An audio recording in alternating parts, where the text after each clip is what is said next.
So welcome to part 7 of this story. I hope you're finding it enjoyable, not too boring, and I suspect this is the last one anyway, so we've made it almost. I'm certainly on the last lap now. I'm now on the roof, and what I've done is I've tacked on some wire mesh with the bonding material I've been using for the blocks. So I've let that set, and that is more or less ready now for some tiling sections, which are these are cast in Isopon P38, as are the doors, windows and so on. So I'm now just figuring out how these are going to work, using a Dremel to cut out sections which will go around the chimney.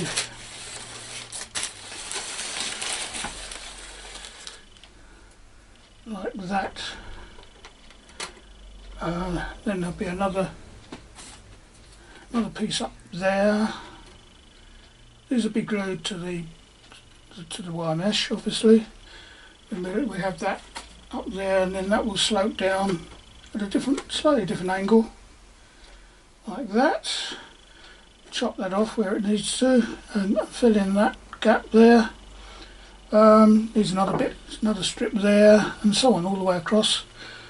And I think we might end up with a bit of character on it. It's not quite as what I'd imagined how it would end up with, because there have been one or two little changes on the way, but nothing drastic. The whites on the windows, I've used plastic, trying to get a sort of look as if it's a pub where you've got misted windows lower down. I don't know why they do that.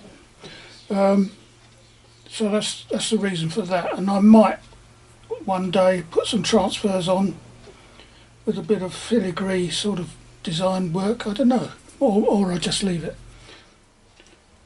I find that the pan tile design is much easier to use than the ordinary slate type tiling, because your joins are downwards, which is easier to disguise somehow. I don't know why that is. I've always preferred using pan tiling.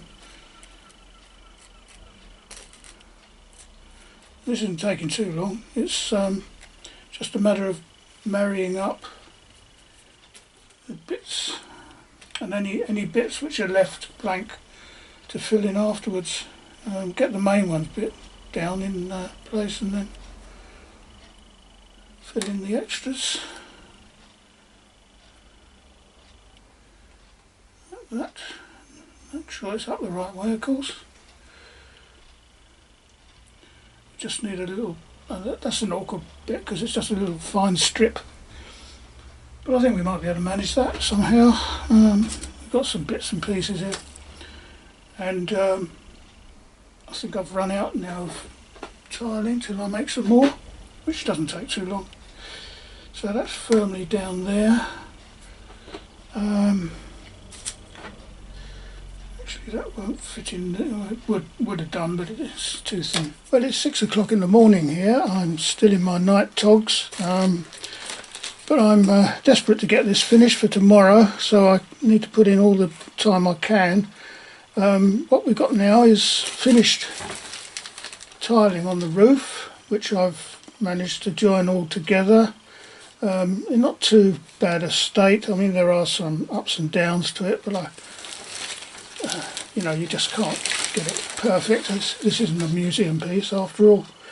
And I've joined it up, or sealed it up with the bonding material I use on the blocks. What we have along the top is a length of electrical cable. That's going to represent ridge tiles once I've marked out the individual tiles on it, once it's painted. The G-clamp is there to just hold the end of it, which kept on curling round, holding it until it sets. It's not quite tight enough, I don't think. That will take a couple of hours, I should think. What else we got? Put the back door in, I put the lower windows in at the bottom there. It's just a matter of painting the roof now, fixing the chimney pots on and applying the fascia board along the front. Well, it's now 4:30 and I'd like to present to you before your very eyes the Sir George Arms, the new pub for Woodygate. It's been a bit of a long haul getting this one together. The roofing was quite tough to try and get sorted out, you know, get all the joins matching up and so on. But I got there in the end and I think it's looking quite fine.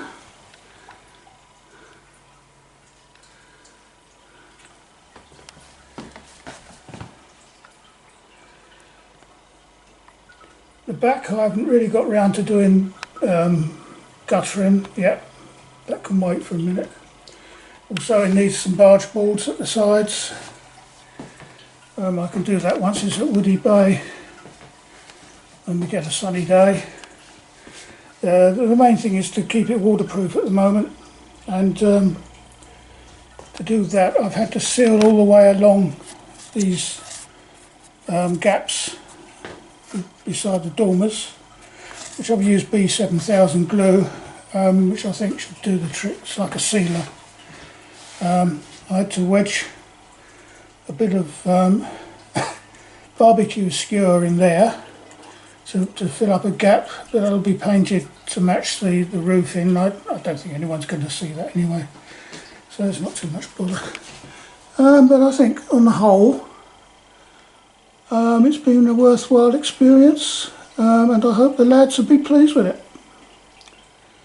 And tomorrow it goes to Woody Bay Garden Railway.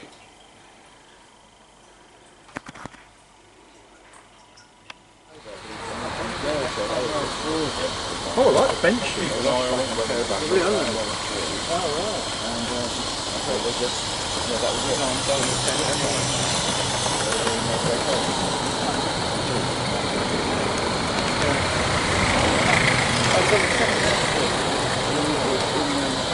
Yeah, it's cracking that is.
And why not? I thought you would.